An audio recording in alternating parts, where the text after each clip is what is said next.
Buenos días, tardes, noches, ¿qué tal estáis? Encantado de estar otra vez con vosotros para aquellos que ya seáis mis seguidores y si eres nuevo, pues nada, suscríbete, abajo tienes el botón y la campanita para no perderte ninguna notificación.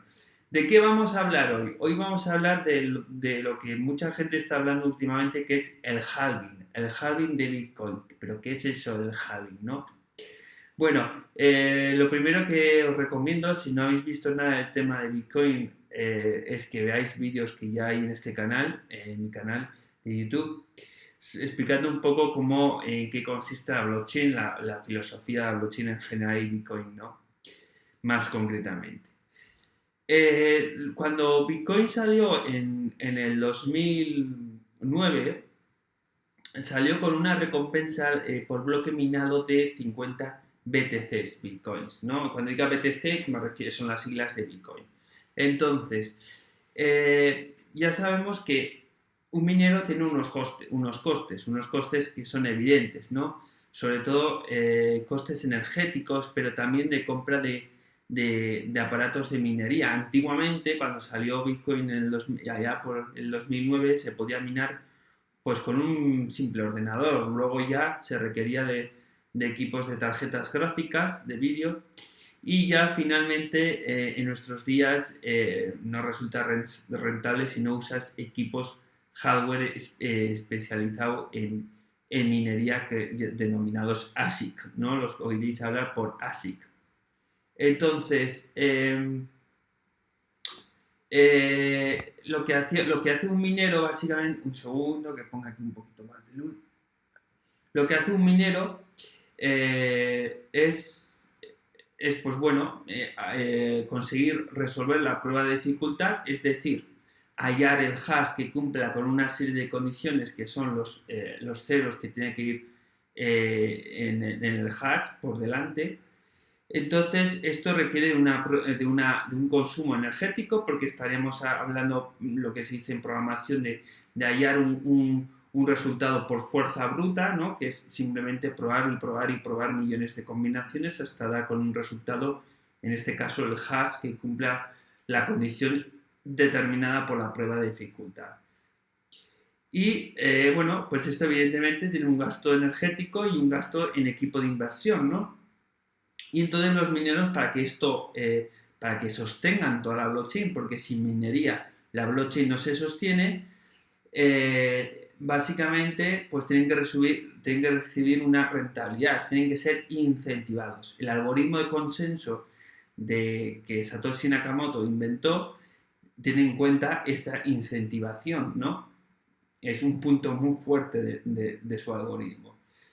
Y básicamente los mineros tienen dos recompensas cuando minan un bloque. Cuando compiten por minar el bloque y uno consigue minar un bloque, es decir, hallar el hash correspondiente, este minero tiene dos recompensas. Por una parte se lleva lo que son comisiones por transacción, es decir, yo cuando lanzo una transacción le mando a mi vecino un X satoshis, que ya sabéis que es la unidad mínima del Bitcoin, le mando X satoshis a mi vecino, eso es una transacción, y yo tengo que estipular en la transacción qué comisión estoy dispuesto a pagar para que esa transacción sea minada. Y eso es una cantidad de BTCs, de satoshis, que se queda el minero asociado a su address particular. Pero esa es una parte, pero la parte, luego, el otro incentivo, y sobre todo el más fuerte a día de hoy, es el incentivo de que se generan BTCs cada vez que un minero mina un bloque. Y esos BTCs minados, esos bitcoins minados, se tienen que asociar a una address, concretamente Bitcoin, y esa address sería la del minero, lo que llamamos, o sea, lo que sería, se mina un bloque, se genera X BTCs y esos X BTCs, el dueño es la address que haya estipulado el minero, que es evidentemente su propia address. Entonces, esos BTCs son los que se han generado como recompensa. Por una parte, esto cumple dos funciones. Por una parte, el minero es recompensado su esfuerzo, por su gasto eléctrico y en computación, en hardware. Y por otra parte es la manera muy inteligente de inyectar esos bitcoins a la blockchain.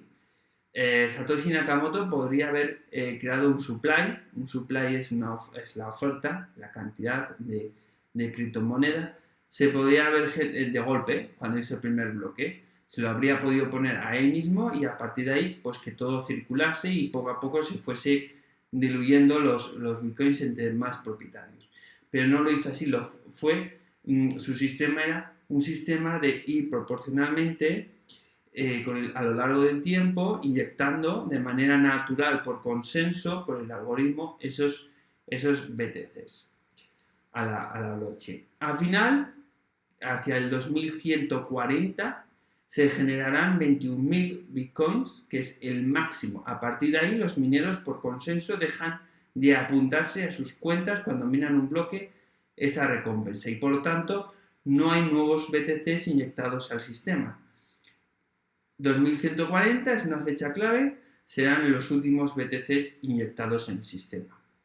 Pero además lo curioso es que cada 210.000 bloques minados,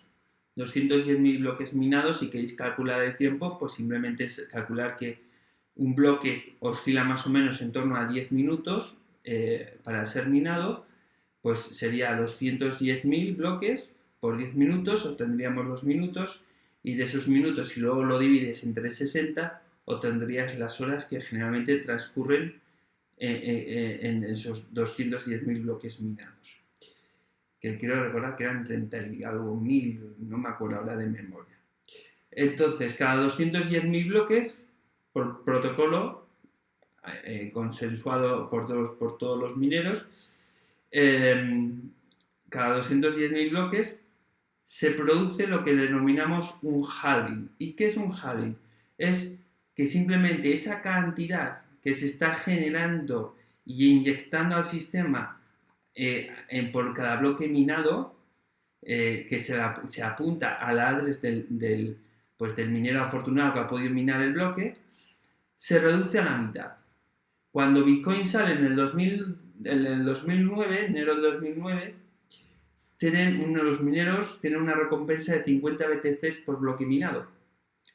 Pero en el 2012 se produce el primer halving y esos 50 BTCs por bloque minado se convierten en 25. Es decir, que en el 2012, a partir del 2013, por ejemplo, si yo era minero y minaba un bloque, conseguía minar un bloque, ya no iba a recibir 50 como 2 años antes, sino que ya iba a recibir 25 BTCs. Y en el 2016 se produce el segundo halving, hasta ahora ha habido solo 2 halving. En el 2016, julio del 2016, se produce el segundo halving, que se pasa de 25 a 12,5 de incentivo de recompensa en BTC por bloque minado. Esto repercute claramente en la recompensa de los mineros. Claramente. ¿Por qué? Porque evidentemente si yo sigo manteniendo los mismos gastos, porque la electricidad es lo mismo, tal, más o menos todo es igual, pero mi recompensa se ha reducido nada más y nada menos que a la mitad, pues claro, la rentabilidad de mi inversión se ha reducido también a la mitad. Esto es una cuestión clave. Sin embargo,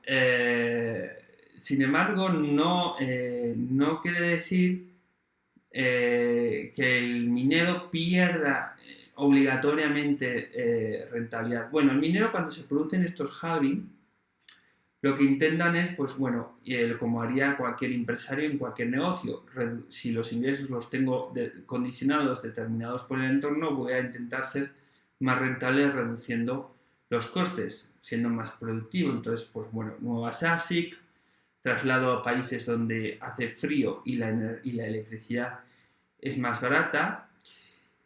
Muchos piensan que Venezuela es el dorado de la minería de Bitcoin y no lo es para nada. Pensar que a Bitcoin le es muy importante a los mineros, por ejemplo, que la producción eléctrica no tenga fallas, que sea constante, continua. En Venezuela salta la luz cada 2 por 3. Además, no es un país que haga especialmente frío, Venezuela, sino todo lo contrario. Claro, estos equipos de minado necesitan refrigeración, porque si no se funden. Entonces, muchas veces países como Mongolia, por ejemplo, que tienen la electricidad barata, pero hace frío, pueden ser mucho más rentables. Y además tienen una estabilidad, o el norte de Rusia, o incluso nos podríamos ir pues a Islandia, zonas de frío donde la electricidad especialmente no es muy cara. Eso es donde, entonces, bueno, se producen esos abaratamientos, esas búsquedas de abaratamientos de costes, igual con eso se compensa el halving. Pero por otra parte, hay que pensar cómo funciona una economía en general, en cualquier mercado, lo que es la curva de la oferta y la demanda. Cuando hay menos oferta, es decir, hay menos cantidad de dinero, en este caso de criptomoneda en circulación, el poder adquisitivo de la criptomoneda aumenta. Esto es así. Si hubiese solamente un euro en el mundo, con ese euro podrías comprarte un yate o incluso un cohete espacial con un solo euro. Lo que pasa es que hay millones de euros en circulación, por tanto su poder adquisitivo disminuye sustancialmente, ¿no? Os voy a mostrar la curva para que esto lo veáis. Vamos a ver, voy a reducir esto. Y entonces, bueno, voy a hacer el típico gráfico que yo hacía, me acuerdo cuando estaba en la universidad, que bueno, es la curva, a ver si me deja, bueno, ya sabéis que en mis dotes tenemos lo que es la curva, una curva que es así y tenemos otra curva que es así. Esto lo habréis visto millones de veces. Aquí vamos a poner el precio y aquí vamos a poner la cantidad, ¿vale? Y estamos hablando de bitcoins, cantidad de bitcoins, precio de un bitcoin. Esto de aquí, donde se cruzan las dos curvas, se llama punto de equilibrio, que es lo que determina el mercado. Es, al final, lo que el mercado está dispuesto. Esto de aquí es lo que llamamos supply en inglés o oferta en español, que es la oferta, en este caso pues lo que se pone de bitcoins en el mercado. Y esto de aquí es la demanda. Entonces, para este precio, la demanda y la oferta se equilibran. Pero ¿qué ocurriría si la demanda aumenta porque se ha hecho famoso el Bitcoin y todo el mundo empieza a usarlo, aumenta muchísimo, es decir, para este precio hay un punto de cantidad mayor, concretamente esta diferencia, y sin embargo la oferta, aunque ha aumentado porque siguen produciéndose Bitcoins, la oferta se reduce, aumenta, pero en muchísima menos cantidad. Este es el nuevo punto de equilibrio. Como veis, el precio ha aumentado. No sé si me explico. Es que pinto muy mal, pero a menor cantidad de circulación, en este caso de criptomoneda, mayor poder adquisitivo tienes una unidad de esa criptomoneda. Mayor valor tiene esa criptomoneda. ¿Qué está pasando actualmente? ¿Qué está pasando actualmente con el dinero fiat? Amplio aquí un segundo. ¿Qué está pasando con el dinero fiat? Pues el dinero fiat, cuando me refiero al dinero fiat, me refiero al dinero de toda la vida, tradicional, dólares, yenes, euros. Con el dinero fiat lo que ha ocurrido en los sobre todo en la última década, es que se ha inyectado un montón de dinero. Como no hay un sistema que limite la producción, pues los bancos centrales y los bancos comerciales, con el efecto del multiplicador del dinero, que esto ya es economía pura y dura, y también con la producción, inyección de dinero, pues básicamente se está generando un sistema inflacionario. Cuando cuando un gobierno quiere producir una autopista, o sea, construir una autopista, por ejemplo, y necesita el dinero para pagar a los proveedores, es decir, a los constructores que hacen esa autopista, tiene dos maneras de financiarlo. Una es a través de impuestos, pero esto no suele ser muy atractivo porque pierde votos. Gobierno que sube impuestos, gobierno que pierde votos. Y luego la otra manera es hacerlo de forma a escondidas, que a mí me parece muy poco ético, que es decir, bueno, los impuestos no los toco, pero voy a producir dinero y con ese dinero voy a pagar a los proveedores. Y ya está, me he sacado el dinero debajo de la manga, le he dado al botón de imprimir dinero y con el dinero impreso le pago a los proveedores. Evidentemente no es así, se generan unos cauces a través de la banca comercial y demás, pero lo que se hace es básicamente eso. Entonces, en esencia, uno diría, pues qué guay, porque no necesitamos impuestos y puede producir el dinero para pagar a los proveedores y la autopista se construye y todos contentos, ¿no? Pero no es así, porque al inyectarse ese dinero, los proveedores, esos constructores ya tienen el dinero en sus manos y a partir de ahí lo van a mover, no se va a quedar congelado, lo van a circular. Y entonces lo que va a ocurrir es que va a haber una mayor oferta de dinero. Y como va a haber una mayor oferta de dinero, cada euro va a poder tener un menor poder adquisitivo. Es decir, vas a poder comprar menos cosas con un euro. Si un helado de chocolate antes te costaba un euro, pues igual ahora te cuesta 1,15 €. Igual incluso no te puedes comprar ese helado de chocolate por esos 15 céntimos. Pues ese es el impuesto de la inflación. Es un impuesto que actúa como un impuesto porque es un impuesto, pero como se gestiona a través del sistema de precios, pues no lo percibe el ciudadano. Esto, Satoshi Nakamoto lo tenía muy claro y quiso establecer una criptomoneda que atacase de pleno este sistema.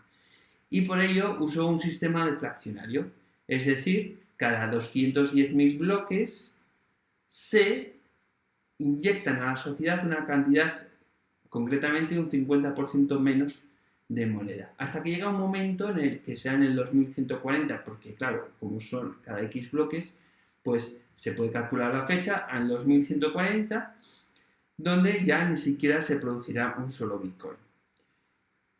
Y por eso, si la demanda, la adopción del Bitcoin va a subir y sin embargo se van a dejar de producir, de hecho se producen cada vez menos, como ahora en el 2020, que es este último halving, se producen cada vez menos BTCs, pero cada vez se usan más BTCs, pues el precio del BTC por sistema lógico aumenta.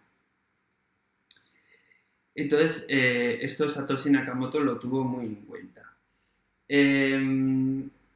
Bueno, aquí podríamos pensar, vale, y me has dicho, Alberto, me dices que, bueno, Alberto, que está muy bien lo que me dices, pero entonces, claro, los mineros van a dejar de tener rentabilidad y la blockchain se va a congelar porque nadie va a minar los bloques.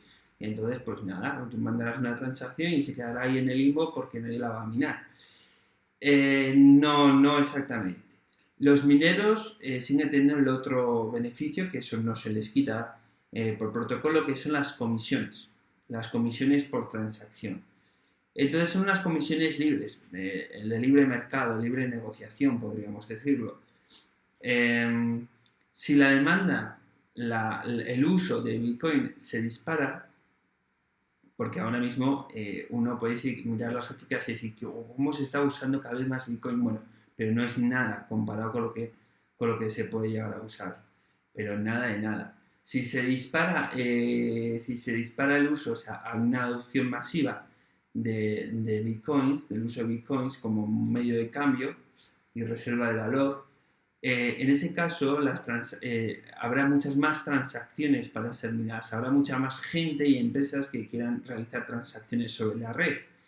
Y por tanto se quedarán en lista de espera en lo que es la mempool, se llama, creo recordar, en lista de espera se quedarán muchas transacciones hasta que puedan ser minadas y tardarán un tiempo en ser minadas. Si tú necesitas que tu transacción tenga una cierta agilidad, rapidez en ser minada, estarás dispuesto a pagar una comisión más alta. Y entonces es cuando los mineros recibirán comisiones más elevadas en cuantía de BTCs y aparte el BTC subirá el valor. Por lo tanto, el minero en principio debería verse recompensado y no debería abandonar la red. Aquí os quiero demostrar un segundo.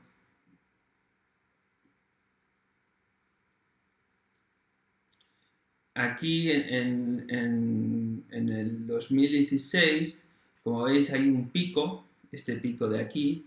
Este pico de aquí ya visteis que se reduce, se produjo una bajada, no hubo un aumento de aquí, hubo un pico porque se esperaba el famoso halving, pero luego cayó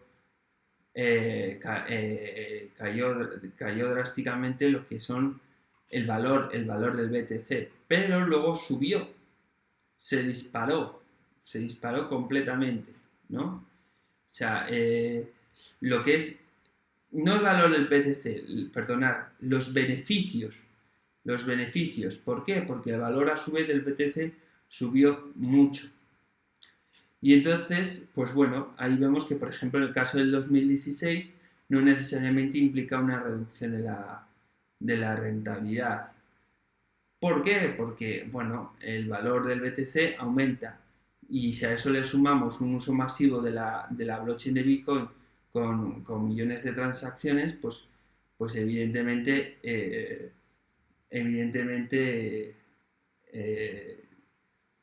minero no tendría en principio por qué verse afectado en este sentido, reducido su rentabilidad. Luego, por otra parte, quería hablaros del hash rate. El hash rate, o en español ratio de hash, es simplemente pues, la cantidad de computadoras o máquinas especializadas de hardware que están minando bloques o intentando minar bloques, ¿no? A más máquinas, más hash rate. Entonces, básicamente, que es, pues eso, producción de hashes. Esto en teoría, cuando uno podría pensar que, que el hash rate, es decir, la cantidad de hardware implicada en la minería de Bitcoin, va a reducirse con una pérdida de recompensa económica para los mineros. Pero ya os digo que esto no tiene que ser así. Es un tema muy importante porque, y hay que prestarle mucha atención, no obstante, porque del hash rate depende toda la red de Bitcoin, absolutamente toda la red. Un hash rate bajo puede suponer la posibilidad de un ataque del 51%, porque esto quiere decir que hay poca gente minando, y como hay poca gente minando, hay poca descentralización de la minería. Y entonces uno puede llegar incluso a tener el 51%. Otra cuestión, como muchos dicen, que no, el hash rate, cuanto mayor sea, más segura es la red, la red de blockchain. No necesariamente. Puede serlo, pero no necesariamente. Esto también quiero que lo tengáis en cuenta. Es decir, yo puedo mañana poner 1000 máquinas a minar Bitcoin, además de las que hay en la actualidad hoy. Y entonces el hash rate va a aumentar. Pero esto no implica necesariamente una descentralización, porque puede que esas 1000 máquinas estén repartidas en diversas empresas o incluso particulares, o puede ser que yo, que era un minero, que ya tenía mis máquinas, haya incorporado esas. Con lo cual, de hecho, la descentralización ha disminuido. Se ha visto afectada negativamente la descentralización de la red. Entonces depende cómo se distribuye este hash rate. sea, por lo tanto, cuando hay hablar, no, si aumenta el hash rate, aumenta la seguridad de la red. Bueno, depende. En principio debería ser así, pero puede que no lo sea si está en manos pues de los que ya tienen, ¿no? De los pools de minerías, ¿no? Aquí, de hecho, la red Bitcoin tiene un déficit que bueno, es algo que tiene difícil solución a día de hoy. Se habla también, pues, por ejemplo, de generar cambios en el consenso del minado para evitar que el uso de ASIC para minería y que se vuelvan las tarjetas gráficas, pero esto también, actualizaciones de código puede suponer generar nuevas vulnerabilidades. Y por eso no se toca el código. Es decir, tiene difícil solución, pero es una tarea a tener en cuenta en Bitcoin. Os voy a pasar aquí, tengo preparado concretamente cómo está distribuido el hash rate, ¿no? Bueno, básicamente ya veis, o sea, es que son 1, 2, 3, 4, 5, 6, si me apuras, los que manejan prácticamente todo el cotarro de Bitcoin. Bastaría con que 2 o 3 se pusiesen de acuerdo de estos grandes pues, para poder realizar un ataque del 51%. Entonces, bueno, esta rueda es la que tiene que tener muchos colores para que el sistema sea sano e inviolable. Entonces, bueno, es una tarea pendiente, es uno de los grandes retos. Todos estos temas que estoy hablando a través del concepto de halving es importante porque, bueno, están todos relacionados y creo que tengáis un poco el contexto, ¿no? Bueno, entonces, pues como os decía, bueno, no sé si me dejo aquí algo. Bueno, algunos datos que tengo aquí en la otra pantalla que os lo aprovecho para deciros. Por ejemplo, en el halving del 2012, bueno, el valor del Bitcoin pasó de $12,35 a $127 después pues, de unas cuantas semanas. Y en el 2016 pasó el valor de 650 aproximadamente dólares a unos $760 también. Es decir, que el precio sube, pero también es cierto que en el 2016 el precio no subió tanto como en el 2012. Y eso es porque yo pienso en gran medida de que la blockchain, Bitcoin, son más conocidos y la gente se anticipa a la inversión y esos precios ya están absorbidos de alguna manera anticipadamente. Luego, por otra parte, importante también en cuenta para aquellos que creáis que el precio se va a disparar, nadie lo sabe, entre otras cosas porque hay mercados e instrumentos financieros que antes no existían en torno a Bitcoin, como puede ser el caso de los futuros, donde ya no hay una relación directa, colateral con la minería, con la producción de Bitcoin, sino que, bueno, ya sabemos cómo son los proyectos financieros, ¿no? Tipo futuros, que son un poco artificiales. No me quiero meter ahí porque estaríamos hablando ya de finanzas, pero son cuestiones que pueden hacer que afecten, que implique no a corto plazo en este 2020 un disparo monumental del precio. Yo pienso que sí va a aumentar el precio, pero pienso que no de tal manera como se está pensando. ¿Que puede llegar a 20.000 euros? Sí. Sí. ¿Que puede llegar a 100.000? Creo que no. Básicamente me parece descabellado. Pero bueno, eso es, yo lo dejo más yo soy más técnico, aquí ya sabéis que yo no hablo de trading, ni de precios, ni nada. Esto era un vídeo para explicaros más en qué consiste el halving desde el punto de vista técnico, ¿no? Más que de la repercusión económica en cuanto a precios y rentabilidades. Pero bueno, aprovecho para dejaros también mi opinión al respecto. Yo ahí, por supuesto, cada uno que haga lo que le dé la gana. O sea, recalco que yo no soy financiero. Ni digo ni diré nunca que alguien compre o venda un activo, ya sea tradicional o criptoactivo. Eso ya cada uno sabe lo que tiene que hacer y con sus conocimientos e investigaciones. Bueno, pues esto era un poco lo que os quería comentar, ¿no? Entonces, bueno, a modo resumido, vamos a ver a modo resumido lo que hemos dicho. Bueno, un halving, un minero tiene unos costes, como que son básicamente el equipo de hardware y la electricidad, y tiene una rentabilidad, unos ingresos, que es la recompensa por bloque minado, que y luego las comisiones por transacción, tiene esas dos recompensas.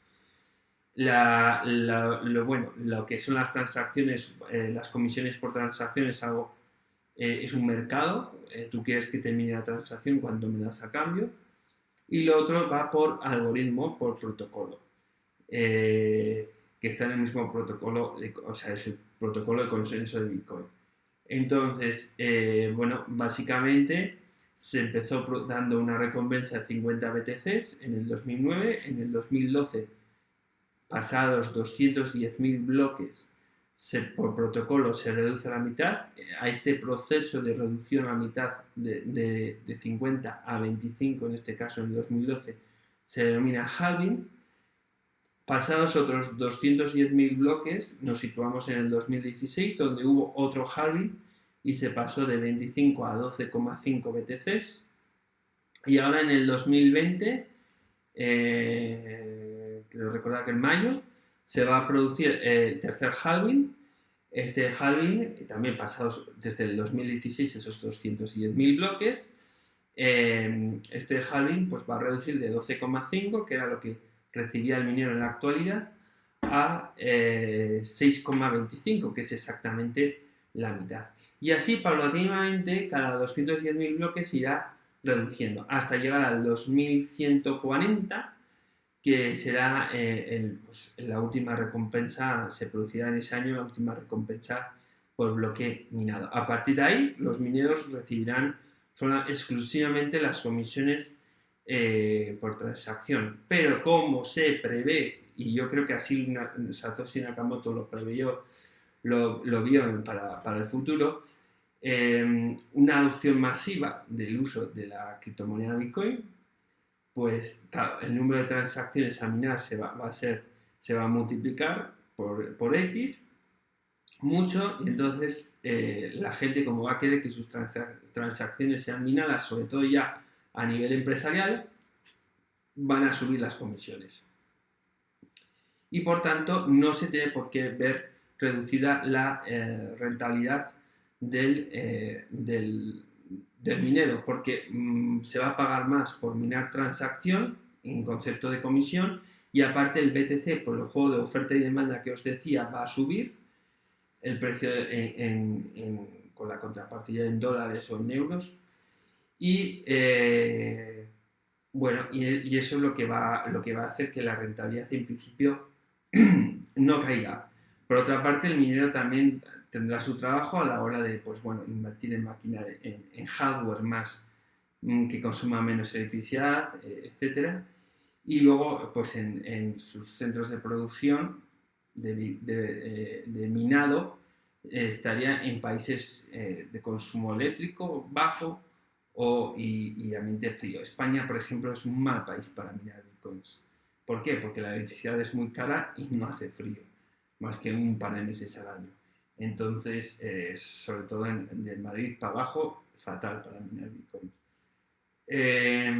Entonces, bueno, eso es un poco el juego. Aquí yo os dejo un debate, no sé si queréis, podéis contestar en los comentarios, es, bueno, ¿qué ocurrirá en el 2140, ya acercados a esa fecha, cuando haya una adopción masiva de BTC? Pues yo no lo veo como un medio de cambio. Yo no lo veo como un medio de cambio porque pensar que el bloque tiene un peso máximo, una capacidad máxima por protocolo de 1 megabyte. Luego se puede producir bifurcaciones como la que se produjo con Bitcoin Cash, que tiene más capacidad por bloque y por tanto entran más transacciones.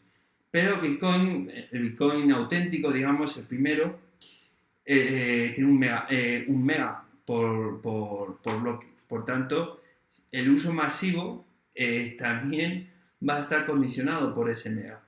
Entonces, claro, sí, evidentemente las transacciones, las comisiones van a aumentar, pero yo creo que no se va a usar de forma masiva para el cambio, pues, para comprar un café o una barra de pan. Igual sí para comprar un coche o una casa. Para esas transacciones de peso, yo creo que sí se utilizará Bitcoin, y además en una transacción de esas, pues a uno no le importa especialmente pagar una comisión un poco más alta, pero si tú vas a comprar una barra de pan y te hacen pagar 20 euros, pues evidentemente es insostenible, ¿no? Nadie usa eso para pagar una barra de pan.